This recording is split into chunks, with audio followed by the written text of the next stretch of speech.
All right. Hello, everyone. Good evening, good afternoon, good morning, good day, good night, good whatever the time it is, whatever you are. Welcome to the first episode of a new project, which is going to be a small podcast. You know, I've heard from some friends and other people from the places I usually hang out that they really enjoy, um, like whenever I talk about certain topics or just like listening to my voice, I suppose. So yeah, I'm starting this new project. I hope you all enjoy it. This is also gonna be available on YouTube as well, so we don't lose the VOD later on. All right, so let's get started by changing the background, changing the scenario. I tested out earlier today, so hopefully everything goes well this first episode. And here we go. Bam. So yeah, first of all, this is my OC. Made by one of my Discord friends. She's really talented. And the background itself, this animated background, is from Vamsi, Vamsi.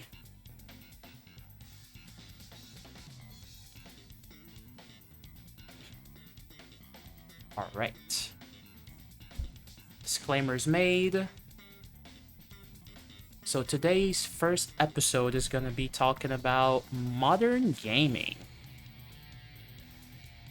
And what I mean by that is, how is gaming today compared to what it was like? Well, I can only speak for myself for the past 20 years ago because I'm not that old. I'm only 25. So the most I can talk about is 2000s onwards. But hey, I do have parents that had video games, so it's also nice to know from them what it was like 40 years ago even.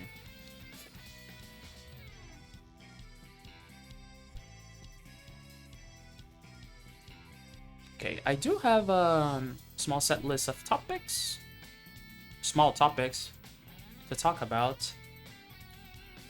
So I guess I could start with this one. How was gaming back then? Because, like I said, I'm only 25, so I experienced mostly like the early days of PlayStation. Well, that wasn't when I had back then. But my actual first video game ever was a Master System, Sega Master System, which, for the people who actually know me, they really know that I love Sonic. So that was the game that later revisions of the Master System had on the memory, which was Sonic 1 for the Master System. And that's actually my favorite version.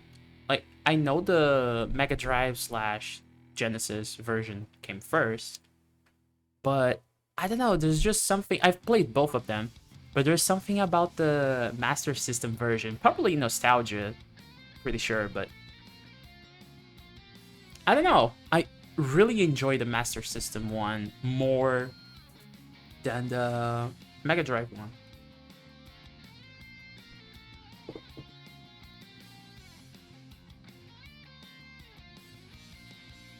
So, for me at least, back then I didn't have a lot of cartridges as well.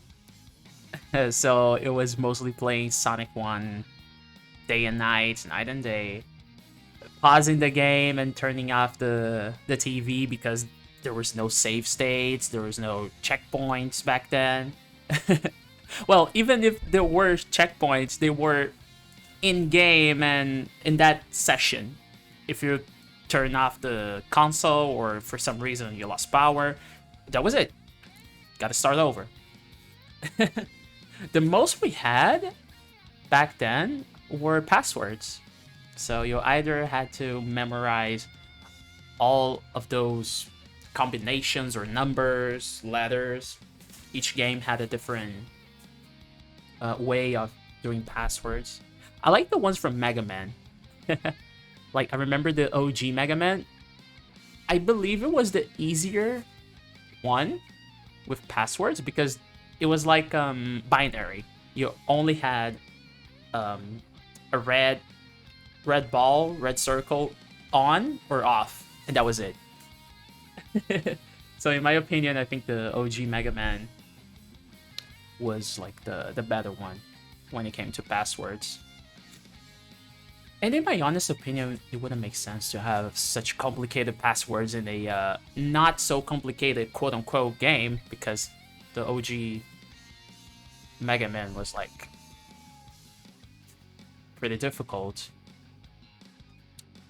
And I'll touch on that in a bit, but just looking back from what I had in those early days of gaming, I went from console to PC really fast, I think. My first PC game was probably... Was it Half-Life or Diablo 2? Try to remember. Diablo 2 I played like pretty much close to the actual release, like back in 2001, I believe. I very clearly remember my dad asking to my mother over the phone. It was like, "Oh, can you look for this game for me? It's called Diablo 2." I mean, back then I was just a kid. I was kind of confused. I was like, "Huh, Diablo?" Because that means devil. So like, huh? My dad is doing some weird shit. Just dumb kids. But hey, it turned out to be one of my favorite franchises since then. I haven't played D1. I'm not sure if I'm missing out or if it's actually good that I didn't play the first one, because my first Diablo game was D2 on PC. And the OG Half-Life, yeah. Those are the only two games I remember very clearly being the first ones I've ever played. Back in the early 2000s. And since I said I would touch on this topic, like how difficult the games back then were, and that, again, I'm not even from the age of actual hard games like Battletoads, Contra. What was another really hard game? Ghosts and Goblins? Goblins and Ghosts? Well, whatever the order is. But those were like insanely hard. I've played them later on, like especially with emulators and compilations. Those games were insanely hard. Like, sure, nowadays it's like, oh, probably you just learn a pattern, or, you know.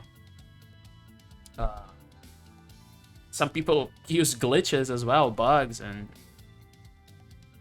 But just remembering how games were back in the day compared to now, like, sure, we still have some hard games every so often, but I believe like society itself, the gaming community has changed a lot. We don't live on an age that people accept that, oh, you don't have like checkpoints every 3 steps, or you gotta get slapped by a shit ton of tutorials. back then it's just like press start and you're in the game. You don't know anything. You don't know the controls. Some games had the same button scheme, at least for like jumping, and that's it. So, oh, A is jump. Okay, A is gonna be jump for all the games except this weird one that A is shooting.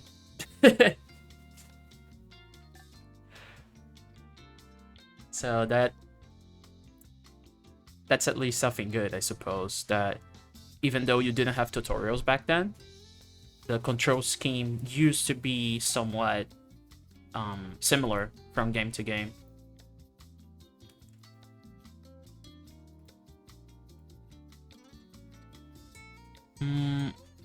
Let's see. What other game was really difficult? I think for me personally, probably. Oh, what was that game? I had. Oh my god, I had a really bad time playing it. I'm just trying to remember the name. Maybe it was so hard that I don't remember. I just stopped playing.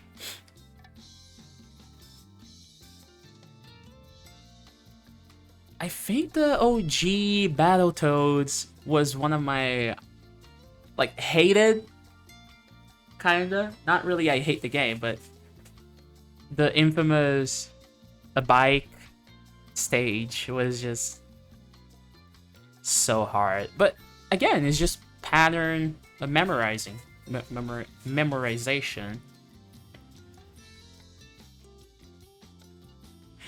And that also lines up with some games today, like let's say Dark Souls. But the Souls franchise itself is mostly, again, not trying to crap on the game or anything. I really enjoyed my first Souls experience with Elden Ring. But again, it's mostly remembering patterns, adjusting yourself to the game itself, and you're gonna have a decent time. Like, if you fail, it's mostly your fault. It's not that the game is hard. Like, sure, there might be some difficult parts, but mostly it's your fault if you mess up. Like 90%. 95 even. I tried playing the OG Dark Souls back then. I think it was 2015 when I first played it. Don't remember the exact year. But the PC version, I didn't have a controller back then, so it was hell. So I just dropped the game. Because everyone was telling me, oh, you gotta play this game with a controller. But I like, yeah, man, I play on PC. I don't have a controller. And back then, I was broke as hell, so I didn't have money to get a controller. And the PC I was using was like my mom's laptop. She used to use for her college stuff. So it's like, yeah, man, my only PC is this, and I don't have money for a controller myself. So it was pretty bad. But it's kind of fun to look back on those experiences. Like, today I have my own PC, my own laptop, rather. And it's interesting looking back to see what you used to have and what you have nowadays. Which I also believe it's both good and bad. Because back then, you used to be so excited for games, and like, I never had the chance to actually play those games because, again, my only console was a Master System, which my sister destroyed it for God knows what the reason for her to do that was, but okay. If it weren't for that, I would probably have my Master System to this date. No joke. because I tend to preserve my things.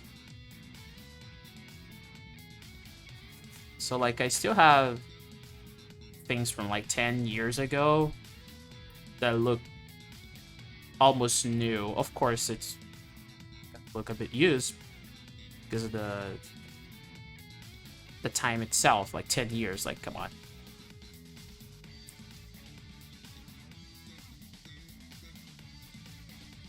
So being excited about new games, for me at least, it was mostly like what is this term called in English? I think it's window shopping. You just pass by, look at it, get amazed, and well, I can't buy it, so well, bye bye.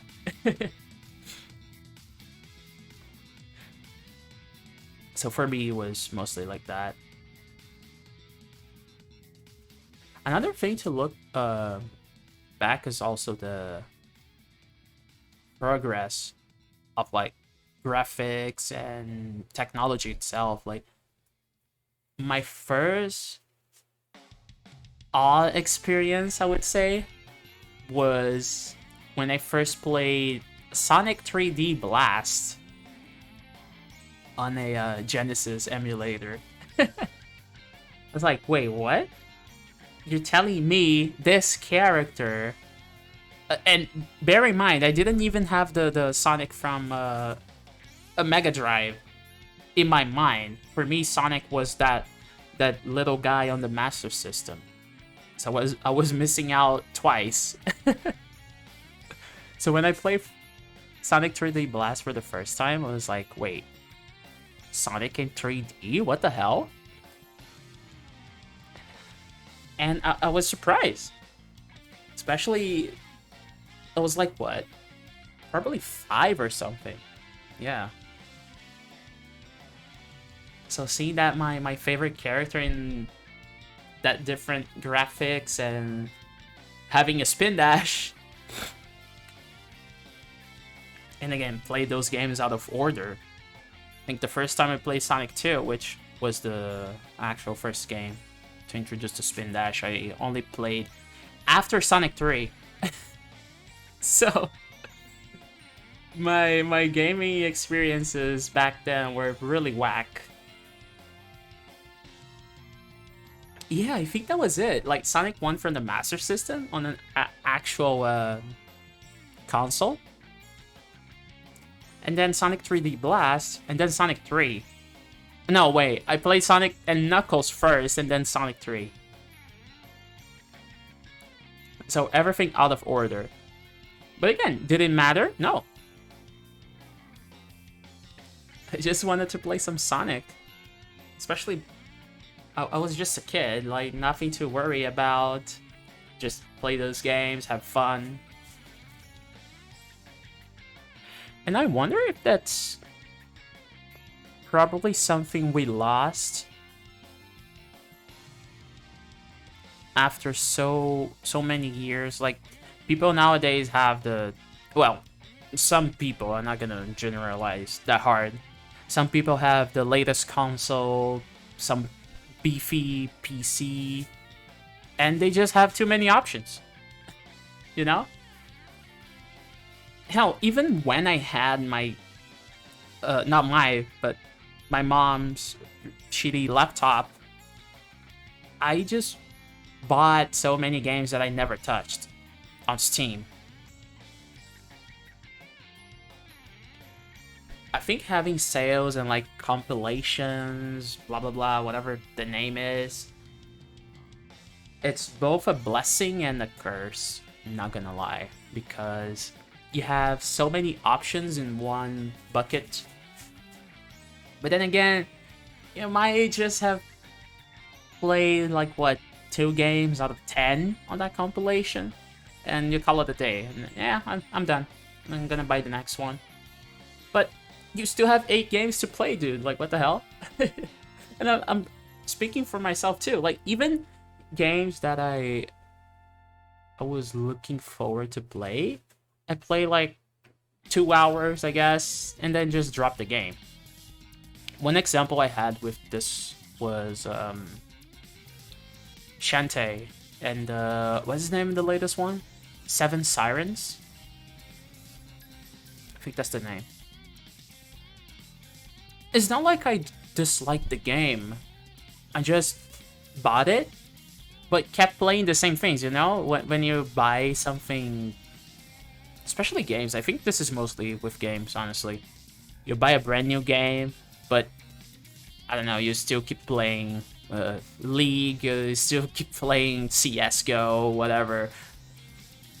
I think it was mostly the competitive slash multiplayer games that had me doing that over and over, like buying a new game, but I'm gonna play like here and there, and bam, back to League. That was what happened with me back in 2017, roughly like 5 years ago or so.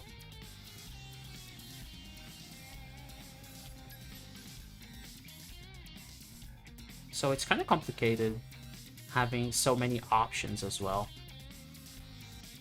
That's why I put on my mind that I'm not gonna buy any games if I haven't completed the ones I already bought. So, like I mentioned before, Shantae, I booted the game up. I'm playing it like every so often. I'm not gonna force myself as well to play on a daily, like religiously play it every single day. Like, nah, I'm playing every so often. And hey, it's a fun game. I'm having a blast. And I stopped playing the game for so long, they actually drop an update that gives you a new game option, essentially. So it was like, see, I was missing out on that.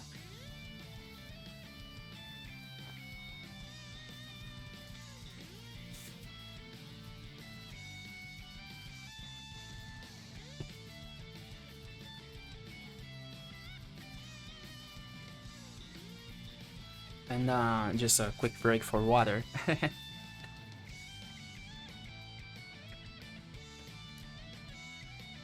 mm, so yeah, I'll continue playing Shantae. Really fun game. And I also touch on the competitive scene. Like, for me, competitive games were never something I saw myself playing, to be completely honest. But I gave it a try. Like, back then I was on the mocking whoever played League. It's like, hey, you played that? Yeah, what the hell, man? Just play something else or don't play that. But hey, here I am. I've been playing League since 2016, I want to say. I did have another account, which I finally found the password, but my secondary account turned into my main. So yeah, that's that. 2016. And even that was fun. Like, every so often you're gonna see videos talking about, oh, League is dead. Like, oh, this new preseason? Nah, League is surely this year this game is dead. But it's not. Like, it's one of the biggest MOBAs of all time. If not the biggest. And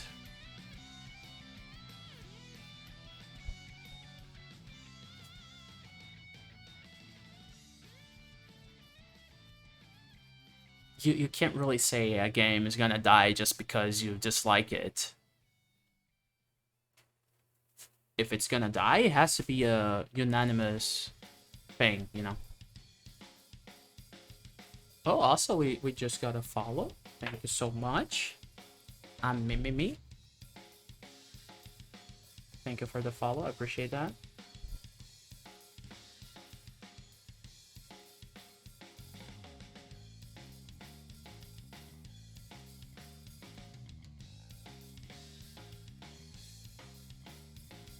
But yeah, I um I still play League every so often. Mostly with friends though. I don't play it solo anymore. It has been so long since I last played a competitive game solo. One game I used to play solo, or at least duo with one of my Steam friends, was CSGO. Like, oh my god. I love playing that. But nowadays, I don't know, after the competitive rework Valve did like 5 years ago or so, I never touched that game. I feel like nowadays it takes so much longer for you to climb that it kind of loses purpose. You know, you do like 10, 20 matches, you don't rank up, while you lose, I don't know, 5, you're done. It kills your ranking so bad.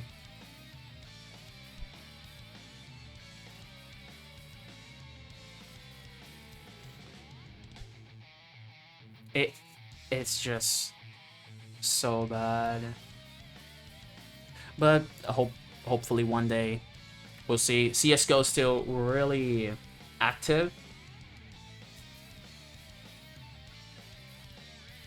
I think it's one of the only shooters that hasn't really fallen off since like 10 years ago. Wow. Yeah, the game released in 2012.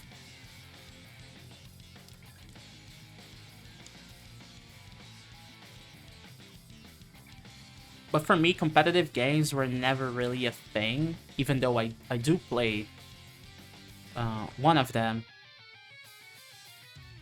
For me personally, it's mostly like more casual quote unquote games. I mostly play roguelikes. And the first one I ever played, well, maybe one of the older games I've played back then can kind of fit on the roguelike category, but a modern roguelike, if I can say that, was Risk of Rain 2. Like, hands down, one of my favorite games. Like, I was watching, um, I think it was a video first. Yeah, like a video from Markiplier, I think? Back in like 2018, 2019, like a few years ago. And he was playing this game with his friends, like some wacky random action going on. I was like, oh shit, this game looks fun. Like, I want to try that one out. And then I just saved that name. I was like, okay, Risk of Rain 2. You really want to buy that game. I think back then it was on the beta, early access, something like that. But my PC, again, my mom's PC. Look how many years that PC lasted me. It was from 2013 until 3 years ago. 3 years ago was not that long ago. So finally in 2019, I bought my laptop. It was really expensive because, well, COVID first hit. So the prices just skyrocket, and I was like, ah, crap, I really need to buy this ASAP before the prices go even higher. In hindsight, kind of rushed idea to do that, but hey, hindsight, you can foresee the future. Well, at least I can do that, so if you can, kudos to you. So I just bought my laptop by a absurd amount of money. I think it was roughly, I don't know, 1200 USD equivalent to my currency.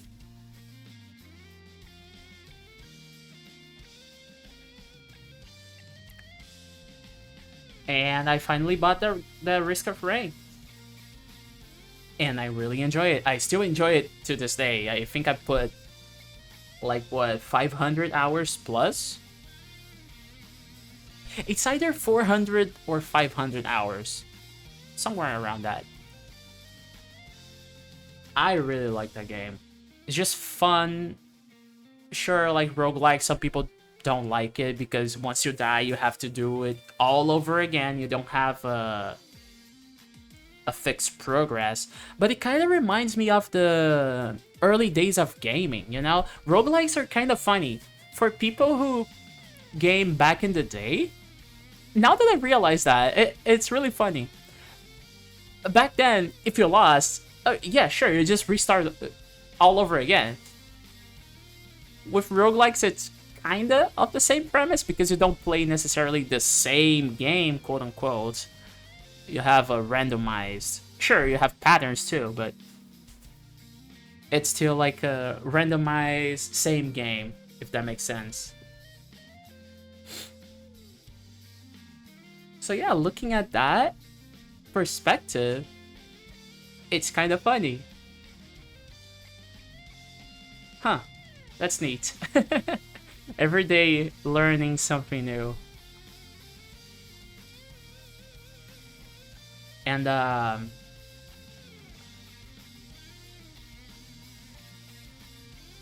I played with friends as well, but that's one another thing. It's more of a personal thing. Like, I know that a lot of people really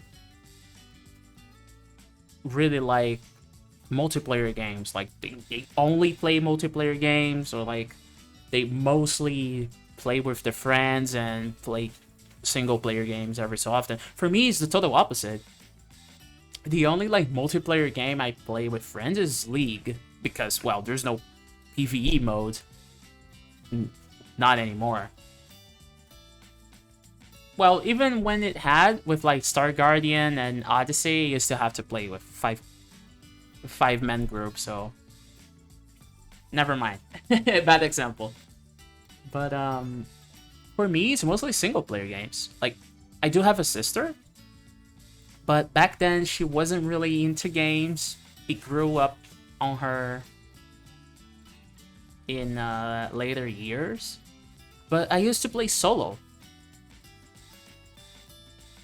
I think that's mostly because the games themselves I used to play were single player, like the OG Sonic, Half-Life, Diablo. You could argue that it is a multiplayer game, but another thing that was internet connection. I only had good internet, like actual good connection, again, a few years ago. So it's just talking from my own reality as well in the country I live. Like, what is it called? Broadband connection started to be a thing recently. I wish I was joking, but no, it is a thing at least from 5 years ago. Like, I want to say, like, broadly used.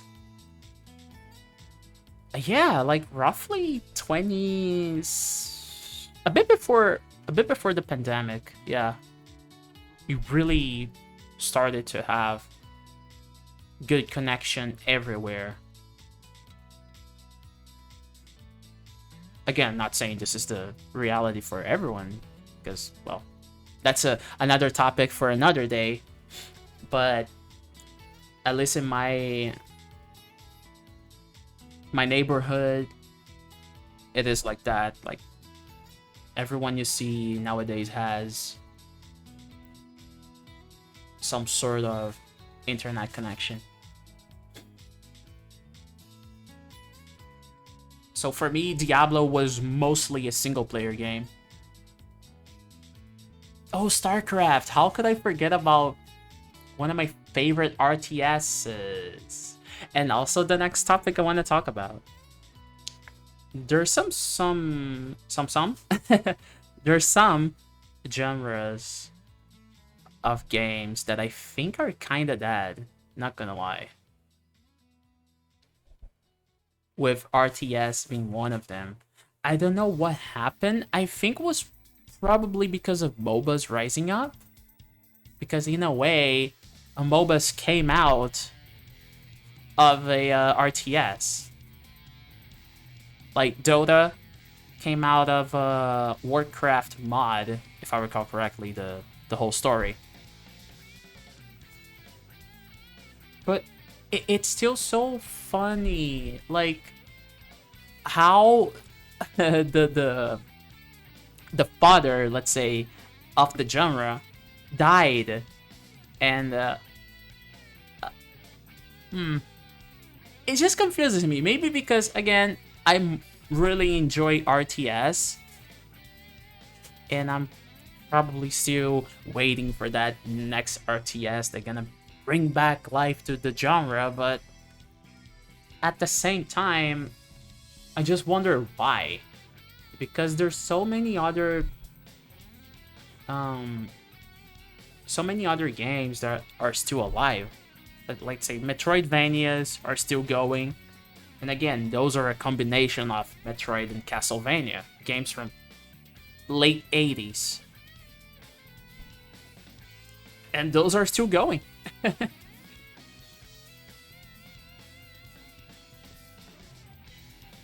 I think that this dying trend is mostly with RTSs. Like, sure, the games themselves aren't dead, but compared to what they were years ago, it's really bad. But again, I think it's mostly because of MOBAs. RTSs are probably the only games that suffered the most with player decline. You could argue that MMOs are kind of, I'm not gonna say dead, but the big ones have seen better days.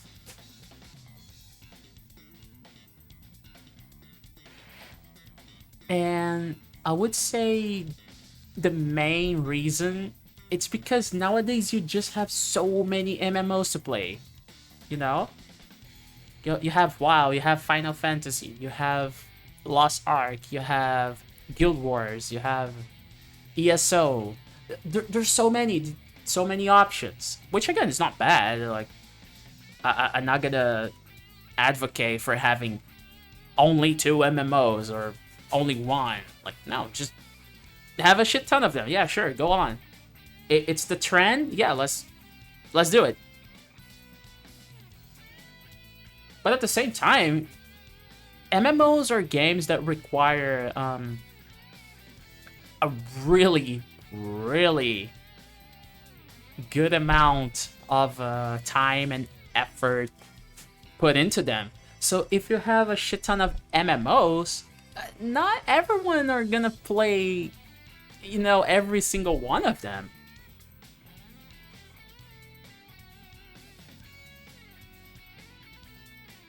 So for me, I'm already not a big fan of multiplayer games myself. So having to pick one and then stick to that only game, I prefer to do that if the game is single player. Going back again to my Diablo 2 example. Oh, you haven't played the game for 10 years? Doesn't matter, it's still the same game. Yeah, go on. You haven't missed out on anything. Like, sure, maybe some patches that fix some bugs and stuff like that, but essentially, it's the same game.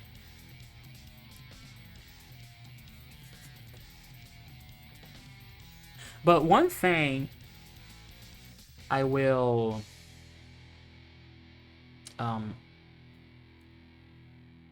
say about changes,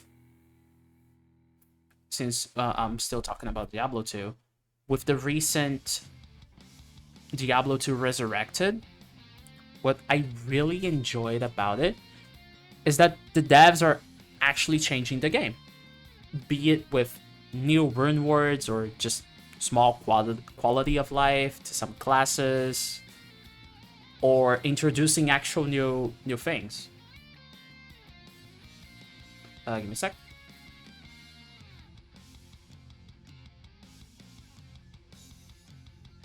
So they introduced, for example, Sunder Charms in this latest update 2.5. Immunities back then used to be so bad, like you either play a specific build, if you're one of those people that like to mess around with builds and other characters, but if you just want to play with the same character from 0 to 99, you're kind of screwed. Especially if you used to play fire characters. Like, oh my god, back then.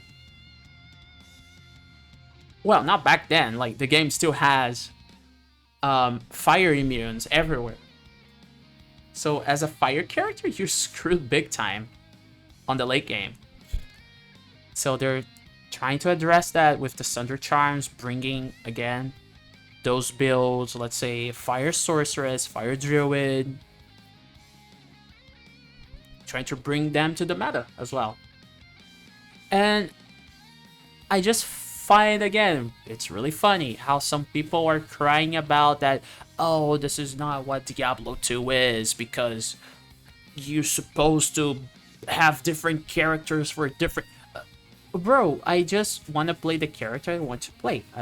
Why should I be forced to play what I don't want to, just because this is the intended way to play the game? Who said that? Where's that on the manual? Like, oh, after level 75, you're supposed to have a Berserker Barbarian. You're supposed to have a Lightning Sorcerer. You're supposed to have a Hammerdin. Like, no, I play the game the way I want. Isn't the whole premise of a game to have fun? Yeah, I have fun playing with a Summon Skeleton? Hell, I'm gonna play a Summon Skeleton. Oh, I have fun with a Fire Amazon. I'm gonna play a Fire Amazon. I just don't get it. Why people have to be so mindful of others, you know, concept of fun. Fun is subjective. Like, what is fun for you might not be to other people, and vice versa. It's not that hard. Like, some people have fun creating a shit ton of characters, playing with different builds. Like, yeah, sure, I do. I do that every so often.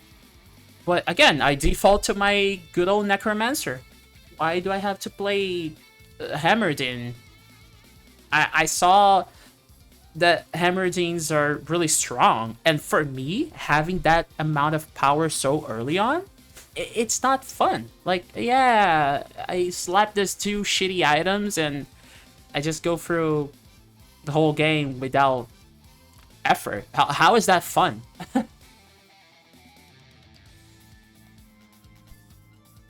Is that really more fun than actually playing the game and having to experience the hardships of certain stages of the game and, you know... nah, just play Hammerdin, bro. Yeah, you only have like 2 immunities, don't matter. I mean, sure, if that's fun to you. I don't play Hammerdin. I'm not gonna mess with that. Yeah, just have fun. Just don't try to, you know, tell me what I should do with my own save file. That's why, again, I play single player. I don't bother anyone. No one bothers me. If I die, it's my own fault. There you go. So yeah, this is the experience of a heavy single player gamer right here. Not saying I don't enjoy multiplayer games. Like, come on. It's just that to avoid that kind of discussion, I just play solo. In my honest opinion, it's better. I know nowadays, again, gaming has changed a lot. Companies now focus on that, like, social aspect. Hell, even I think it was like Call of Duty World War II, it didn't have a campaign. I think that was it. Or like the campaign's lackluster. And yeah, they sold it. A first Call of Duty without a campaign. Again, I might be wrong because there's so many Call of Duties that I don't recall the actual entry that didn't have a proper campaign or didn't have a campaign at all. So like,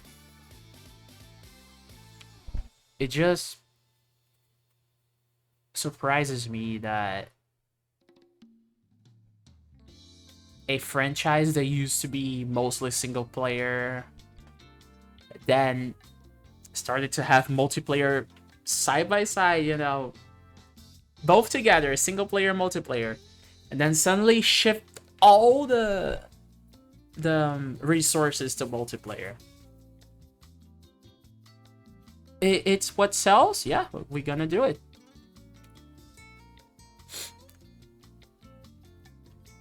That's why I'm kind of moving towards next topic again. Kind of moving towards indie companies now. Indie games are kind of a mixed bag. Some of them are amazing. Some of them are kind of eh. But again, isn't that the same thing nowadays with big companies? Not only nowadays. It's been a thing since forever. But I believe indie games are probably the future of gaming, honestly. You have such amazing titles like Risk of Rain, I've mentioned it earlier. You have Hades. You have... what is the other indie game I've played a lot? It's mostly roguelikes though I play. But Hades... Oh my god, I've seen so many of my friends and like other people playing Hades recently. I'm really, really happy, really glad that a game that I enjoyed a lot, some other people that never touch a roguelike in their lives started to play it. I'm like, you should definitely play that. Like, come on, I'm not gonna say, oh, it's hard, and no, man, play it. The game is fun. It doesn't matter if you die. Roguelikes, you're supposed to die. Even if you finish the game, you die. That's the whole premise of roguelikes. Mostly with Hades though, like if you finish the game, you do die anyways, and get sent back to the first stage.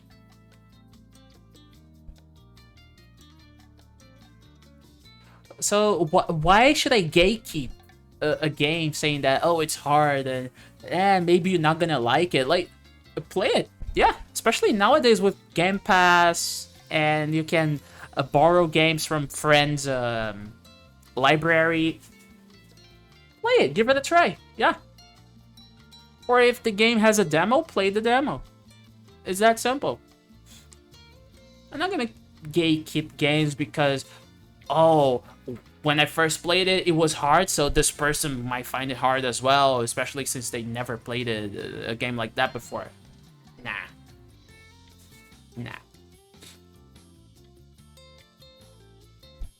That was the thing when I saw people playing Hades, when I saw people playing Sonic Mania. Like, sure, for Sonic Mania, a specific case, if you never played the previous Sonic games, you're gonna miss out on the references.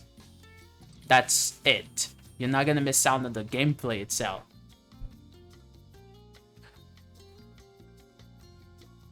Even for people who played the game, I was talking about that yesterday with a friend. Like, how, speaking on the references topic, there's this game, well, not necessarily a game, it's a ROM hack of Earthbound made by Toby Fox, which is called Radiation hack. And first of all, that was the first time where Megalovania appeared, the first version. But there's this one reference, I don't know, again, I don't know if it was on purpose or if it was coincidence. But on Radiation Hack, if you die on the final battle, you get this wall of laughter saying that, oh, you're just dead forever. Ha ha ha ha. It keeps rolling. You can't do any inputs or anything. It's like the game just crashed.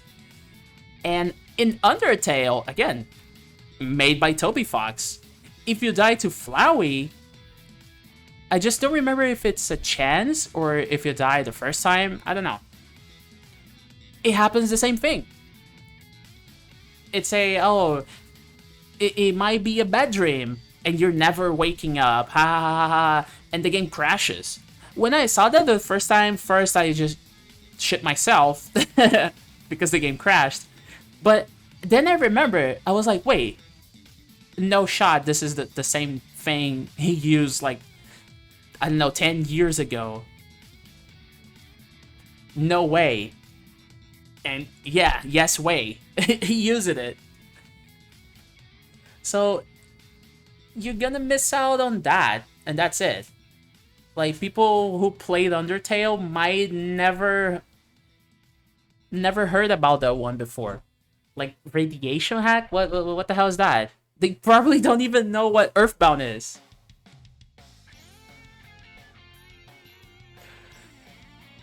So, modern gaming, in a way, especially when you reference older titles, be it from the same creator, be it from other franchises, I think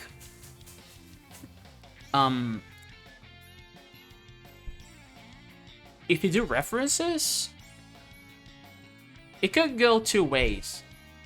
Like, with remasters and stuff like that, sure, the people who play the OG probably gonna remember the things that happened in the past. Like, for me, give me a sec.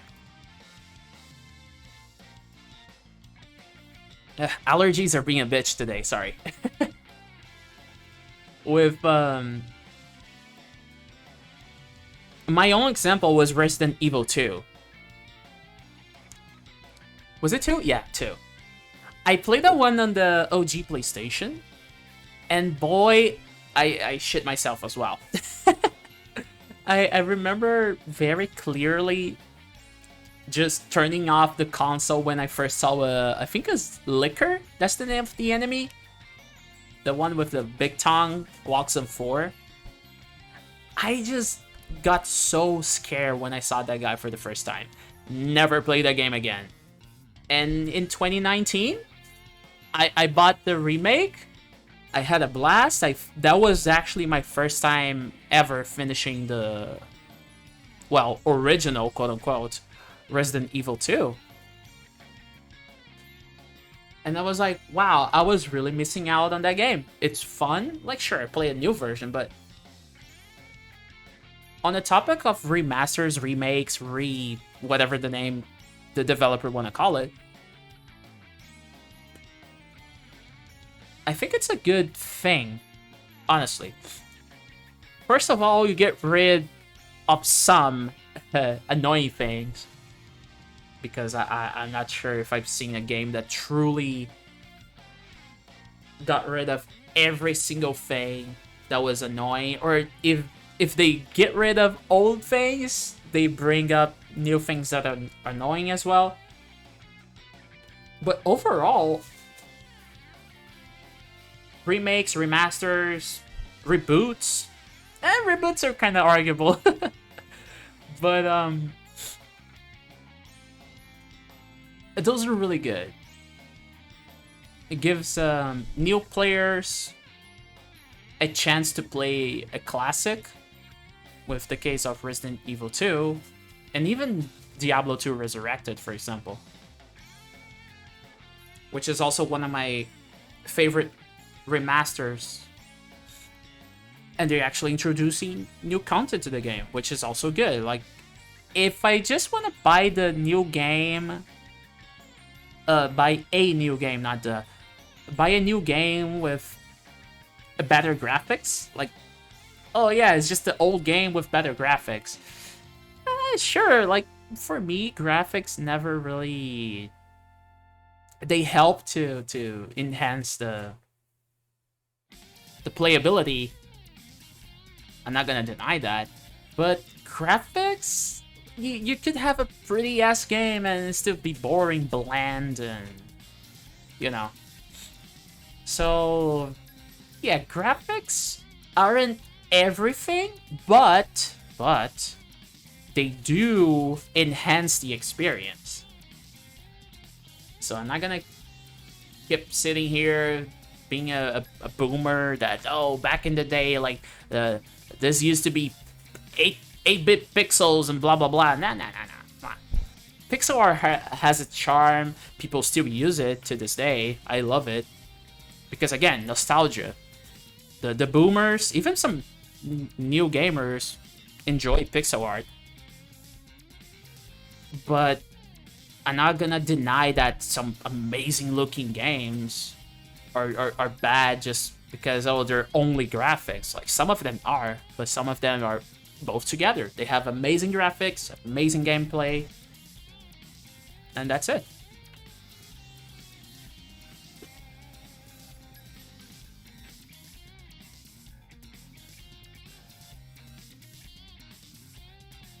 Let's see, another topic that I wanted to talk about are mobile games.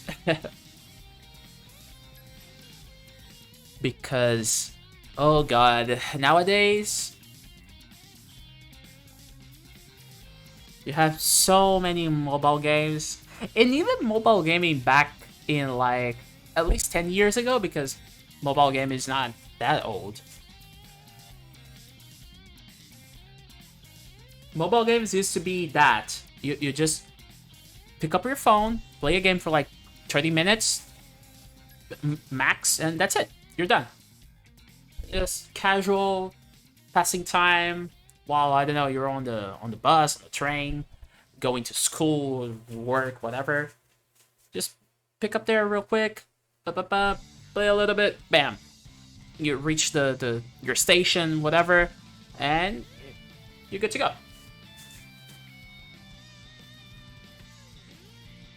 But nowadays, and I believe this is it's on purpose, of course, that,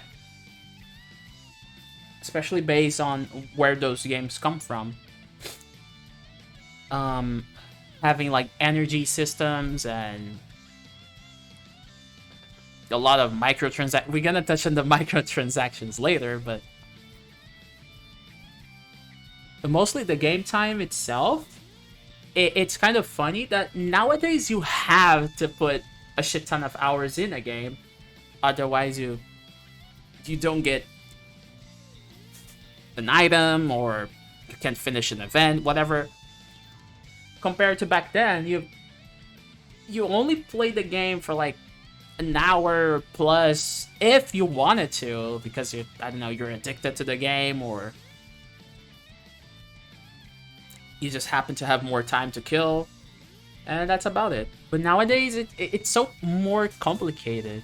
You have to spend so much time, and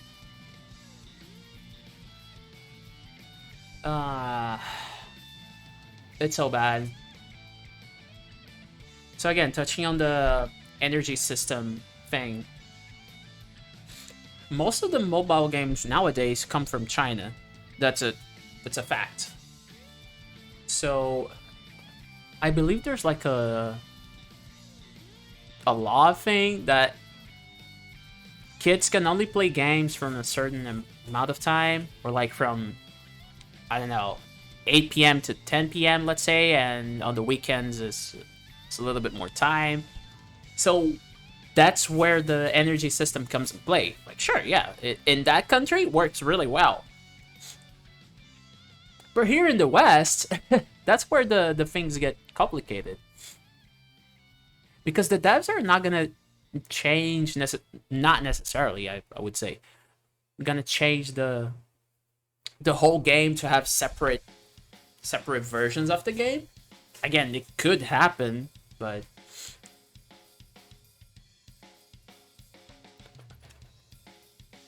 like over here we don't have laws for that, as far as I know. Not here, where I live, at least. So like having an energy system is so bad because it forces you now going to the microtransactions topic.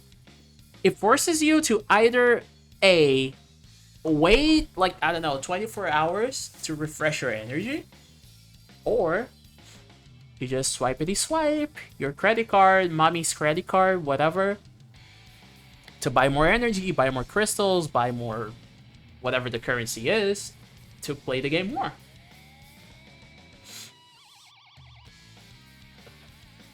And again, in my honest opinion, I think microtransactions are fine if they are cosmetic. I don't mind buying skins. Like League, for example, free-to-play game, you sure can buy champions even with real currency.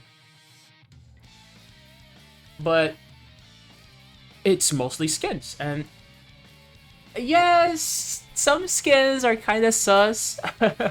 They do change your hitboxes and stuff. Again, topic for another day. But essentially, it's mostly cosmetics. Like, yeah, you buy the skin to make your character look pretty. That's it. And feed anyway. Just gonna be 0-10. Yeah. But hey, at least I look pretty.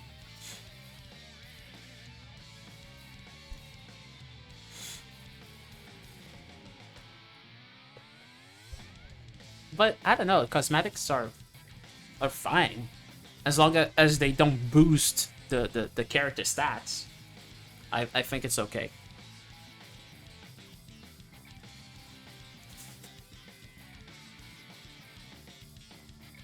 Another microtransaction I would touch on are battle passes. For me personally, battle passes are fine, especially since oh god, wait.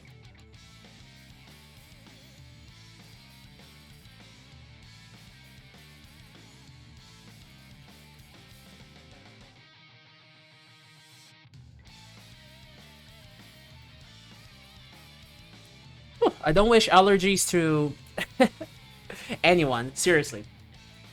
This is really bad. First episode going really well.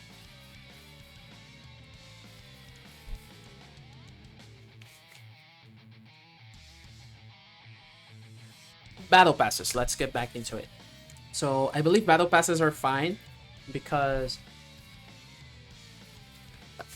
it's either they give you a lot of resources for free. I'm talking about the free ones. I'm gonna touch on the premium ones in a bit. Oh my god.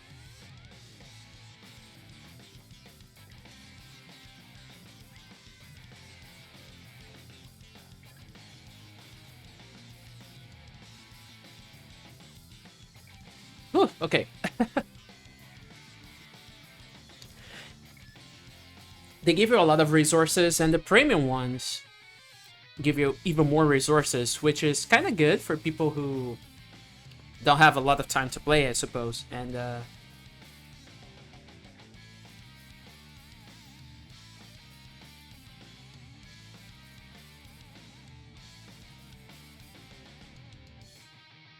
I hate it here. For people who don't have a lot of time to play, but at the same time, you could call that pay to win, because if you just put X amount of money, you're gonna have an advantage over people who only have the free battle pass or don't have any battle pass at all, depending.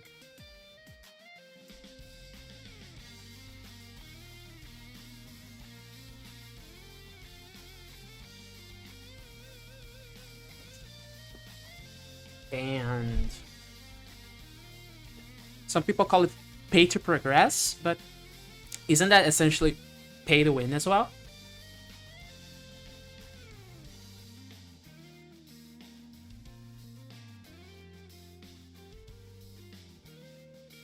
So yeah, that's my take on it. I think microtransactions are fine as long as they are not primarily like, if they are cosmetic, period, I think it's fine.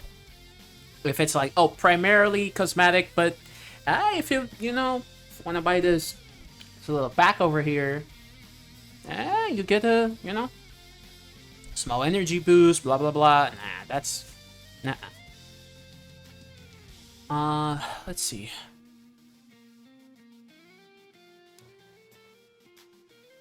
Yeah, I think that's mostly it.